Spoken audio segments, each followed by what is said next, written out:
കോഴിക്കോട് കുറ്റ്യാടിയിൽ അമ്മയോടൊപ്പം ഉറങ്ങിക്കിടന്ന 1.5 മാസം പ്രായമായ കുട്ടി മരിച്ച നിലയിൽ.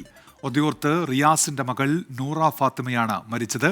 മുലപ്പാൽ നെഞ്ചിൽ കുടുങ്ങിയാണ് മരണമെന്ന് പ്രാഥമിക നിഗമനം. രാഹുൽ സുരേഷിന്റെ വിവരങ്ങളുമായി ഇപ്പോൾ കോഴിക്കോട് നിന്ന്. രാഹുൽ, എന്തൊക്കെയാണ് വിവരങ്ങൾ? രാഹുൽ, ഉന്മേഷ്, ദാരുണമായ സംഭവമാണ്. കോഴിക്കോട് കുറ്റ്യാടിയിലാണ് 1.5 മാസം പ്രായമുള്ള കുഞ്ഞിനെ മരിച്ച നിലയിൽ കണ്ടെത്തിയിട്ടുള്ളത്. അമ്മയോടൊപ്പം ഉറങ്ങിക്കിടക്കുകയായിരുന്നു ഈ കുട്ടി.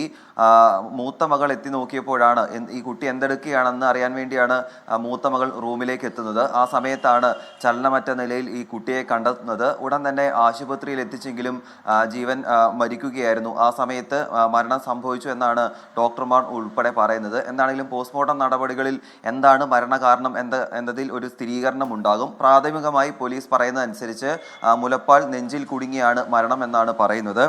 ഒതയോത്ത് റിയാസിന്റെ മകളായിട്ടുള്ള നൂറ ഫാത്തിമയാണ് മരിച്ചിട്ടുള്ളത്. ഇന്ന് രാവിലെ ആയിരുന്നു ഈ സംഭവം. എന്തായാലും പോസ്റ്റ്മോർട്ടം നടപടികൾക്ക് ശേഷം കുട്ടിയുടെ മൃതദേഹം ബന്ധുക്കൾക്ക് വിട്ടു നൽകുകയും ചെയ്തിട്ടുണ്ട്. ദാരുണമായ സംഭവമാണ് കോഴിക്കോട് കുറ്റ്യാടിയിൽ ഉണ്ടായിരിക്കുന്നത്. ഉന്മേഷ്, ശരി.